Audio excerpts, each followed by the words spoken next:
오늘은 구약성경 민수기 31장 이야기를 좀 해볼까 합니다. 이스라엘이랑 미디안 족속 사이에 있었던 전쟁, 또 그 후에 일어난 일들을 다루는데요. 시작부터가 좀 강렬해요.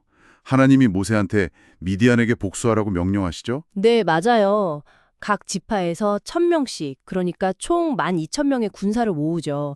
근데 여기서 중요한 게 제사장 엘르야살의 아들 그 비느하스가 성소 기구랑 나팔을 가지고 같이 가거든요.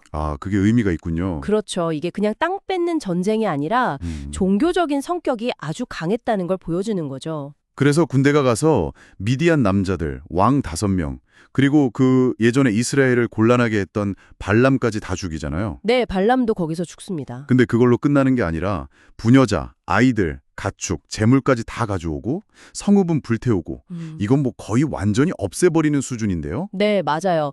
고대 근동에서 헤렘이라는 개념이 있었는데 들어보셨을 수도 있어요. 헤렘이요? 네, 그게 뭔가요? 신께 완전히 바쳐진 것. 그러니까 모든 걸 진멸하는 걸 의미해요. 이 전쟁이 단순한 복수를 넘어서 약간 종교적인 정화, 그런 성격도 있었다는 걸 좀 보여주는 것 같아요. 그렇군요. 근데 전쟁 끝나고 군대가 돌아왔는데 모세 반응이 좀 의외예요. 여자들을 살려왔다고 엄청나게 화를 내잖아요. 네, 맞아요. 굉장히 격노하죠. 아니, 왜 그렇게까지 화를 낸 걸까요? 그냥 명령 안 따랐다고 그런 건 아닌 것 같은데? 그게 바로 부올 사건 때문이라고 나와요. 예전에 그 미디안 여자들이 발람꾀를 따라서 이스라엘 남자들을 유혹했잖아요. 우상 숭배하게 만들고. 아, 그래서 그때 전염병이 크게 돌았었죠. 네. 그 사건이 공동체에 엄청난 충격이랑 상처를 줬던 거죠. 그걸 모세의 분노를 통해서 알 수 있어요.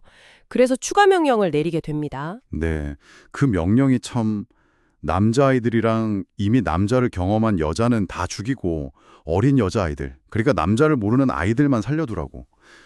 정말 읽으면서도 좀 충격적인 부분이에요. 지금 기준으로 보면 받아들이기 너무 어려운데 이런 기록은 어떻게 봐야 할까요? 참 어려운 지점이죠. 일단 그 시대의 상황, 또 그들의 세계관은 좀 이해할 필요가 있어요. 고대 사회에서 전쟁은 정말 생존 문제였고, 종교적인 신념이 공동체 정체성이랑 바로 연결됐거든요. 그렇죠. 그러니까 이건 공동체의 어떤 순수성을 지키려는 뭐랄까 극단적인 조치로 해석할 수는 있겠지만 동시에 생명의 존엄성에 대해서는 우리에게 계속 질문을 던지는 부분이죠. 전쟁 이후 처리 과정도 굉장히 자세하게 나와 있더라고요. 특히 정결의식, 사람을 죽였거나 시체 만진 사람, 포로들까지 전부 7일 동안 진영 밖에 머물면서 정결례식을 해야 했죠. 네, 셋째 날하고 일곱째 날에 몸이랑 옷을 다 정결하게 하는 물로 씻어야 했어요. 가져온 전리품도 마찬가지였고요.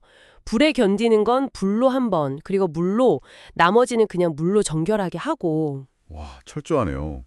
그러니까 전쟁이라는 그 극단적인 상황 속에서도 어떤 공동체의 거룩함은 지켜야 한다는 그런 강한 의지가 보이는 거죠. 모든 게 신성한 질서 안에 있어야 한다. 이런 생각인 것 같아요.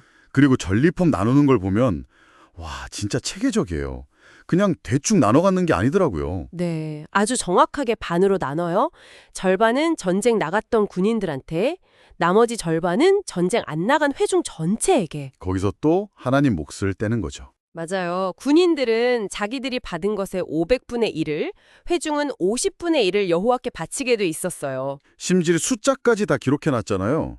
양이 67만 5천 마리, 소가 7만 2천 마리, 그리고 아까 말한 남자를 알지 못하는 여자도 3만 2천 명이나 됐다고. 이 숫자들 그냥 기록일까요? 아니면 다른 의미가 있을까요? 단순한 기록 이상이라고 봐야겠죠. 이렇게 꼼꼼하게 나누고 기록했다는 건 그 전쟁의 결과물조차 다 하나님의 것이고 또 공동체 전체가 공정하게 나눠야 한다는 원칙을 보여주는 것 같아요. 그리고 그 바친 몫은 제사장이나 레위인들 생활을 돕는 데 쓰였으니까 어떻게 보면 공동체 유지 시스템의 일부였던 거죠. 그렇군요. 그리고 마지막 장면도 되게 인상 깊어요. 군대 지휘관들이 와서 보고하는데 자기 부하들 중 한 명도 안 죽었다는 거예요. 네, 그래서 감사하다고 또 속죄의 의미로 자기들이 얻은 금부치들을 자발적으로 가져와서 바치죠. 발목고리, 손목고리, 반지, 종류도 다양한데 그 양이 총 16,750세겔이나 됐다고요? 엄청나네요. 네, 상당한 양이죠. 이걸 그냥 감사 표시로만 볼 수도 있지만 어쩌면 전쟁 중에 자기도 모르게 지었을 수도 있는 죄에 대한 속죄, 그런 의미도 담겨 있다고 봐요. 이 금은 회막에 보관해서 기념물로 삼았다고 하니까요. 승리의 기쁨과 함께 어떤 신앙적인 성찰도 같이 있는 마무리인 거죠. 네, 민수기 31장 정말 전쟁 명령부터 그 참혹한 과정, 또 논란이 될 만한 포로 처리 방식, 그리고 놀랄 만큼 체계적인 분배와 정결 의식까지 정말 여러 이야기가 겹쳐 있네요. 그렇죠.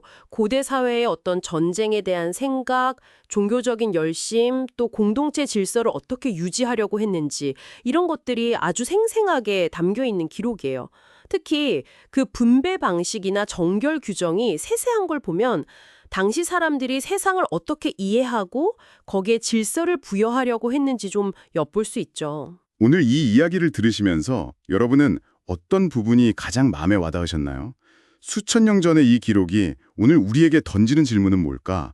특히 정의로운 전쟁이라든지 아니면 신앙의 이름으로 행해지는 폭력 같은 문제에 대해서 어떤 생각을 하게 하는지 한 번쯤 깊이 생각해 볼 만한 지점인 것 같습니다.